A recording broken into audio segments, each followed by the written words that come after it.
Bonjour, investir dans des obligations chinoises libellées en renminbi, c'est possible via notamment le fonds Odo Bonds China Renminbi.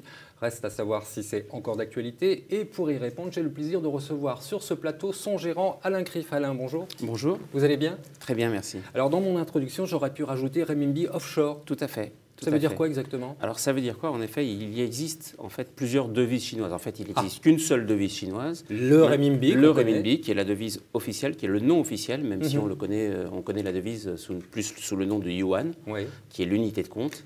Maintenant, la devise chinoise n'est pas traitable, n'est pas négociable à l'étranger. Donc, il y a le renminbi. C'est que pour le marché domestique. Le renminbi, voilà, le renminbi, normalement, c'est pour ça qu'on parle de renminbi onshore, c'est-à-dire qui est traité et échangé en mainland, dans le pays. Et on parle de renminbi offshore, qui est la devise qui est échangée librement à l'extérieur de la Chine. Et c'est celle-là qui vous intéresse? C'est celle-là qui nous intéresse et c'est sur cette devise-là, dans cette devise-là, que nous allons faire des investissements. Et c'est traité où? Alors, c'est traité à l'extérieur de la Chine. Le site central, c'est Hong Kong. D'accord. Alors parlez-moi un petit peu de ce fonds. Il s'appelle Odo Bonds China Renminbi. En deux mots, c'est quoi? C'est original comme fonds? En tout cas, c'est novateur. Pourquoi? Parce que le renminbi offshore n'existe depuis pas très longtemps, depuis 2 ans, et se traite. Nous traitons et nous investissons sur le renminbi offshore. Et le renminbi offshore a une particularité, c'est qu'il n'est pas limité en termes d'achat, d'échange ou autre, dès lors que ce sont des échanges de flux commerciaux. D'accord. Et alors, quel type d'obligation vous avez? Alors, c'est très simple, en fait. Les entreprises ont besoin, quand elles ont des activités, notamment en Chine, de payer en renminbi. Bah oui. Voilà. Et donc, pour payer en renminbi, c'est le renminbi offshore qui est utilisé. Donc, toutes les entreprises françaises qui disent travailler avec les pays émergents et notamment la Chine sont obligées de passer par cette monnaie-là. C'est un confort pour eux, pour elles, en tout cas. Pourquoi? Parce qu'il n'y a pas de risque de change. Comme une entreprise qui va investir aux États-Unis, il faut mieux avoir sa source de financement en dollars pour ne pas avoir de risque de change. C'est la même chose pour la Chine. Et dans le fond, alors qu'est-ce que vous avez? Parce que j'ai votre plaquette sous les yeux et là vous me dites que c'est juste de l'investment grade. Alors tout à fait, il y a des notations. Donc que les bonnes obligations chinoises. Exactement. En fait, on ne va pas investir dans ce fonds on ne va pas prendre du risque sur le crédit. L'idée, c'est d'avoir une source de diversification. Un placement en renminbi, c'est déjà une source de diversification. Et en plus, donc prêter aux entreprises à la fois chinoises, mais surtout internationales, comme des entreprises comme Caterpillar, Air Liquide. Ah d'accord, donc ce n'est pas forcément des entreprises chinoises. Tout à fait. Donc c'est du Caterpillar, c'est du Volkswagen. Exactement, qui ont besoin de se refinancer, qui ont besoin d'émettre en renminbi offshore, à qui nous prêtons en renminbi offshore. Mais il y a quand même des obligations chinoises dedans. Et il y a aussi des obligations chinoises.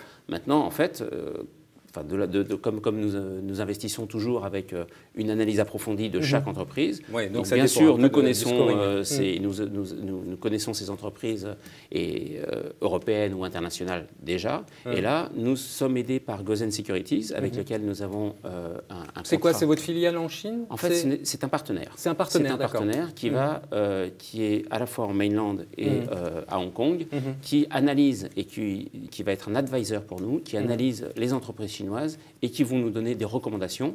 Mais c'est bien d'avoir un œil sur place. Exactement. Mais la décision d'investissement, c'est nous. Voilà. Le poids de ce marché? Alors le poids de ce marché, il est tout neuf. Il fait 80 milliards de dollars. Ah, c'est pas énorme. C'est pas énorme, mais en fait, il a 2 ans. C'est pas trop étroit pour travailler? Après, il faut le comparer aux autres. Si vous prenez un marché, c'est un marché de niche, c'est clair. Alors, si vous le comparez par rapport à un marché notamment de convertibles européennes, c'est pratiquement semblable. Vous n'avez pas à rougir. Exactement. Donc, alors, la question qui fâche maintenant.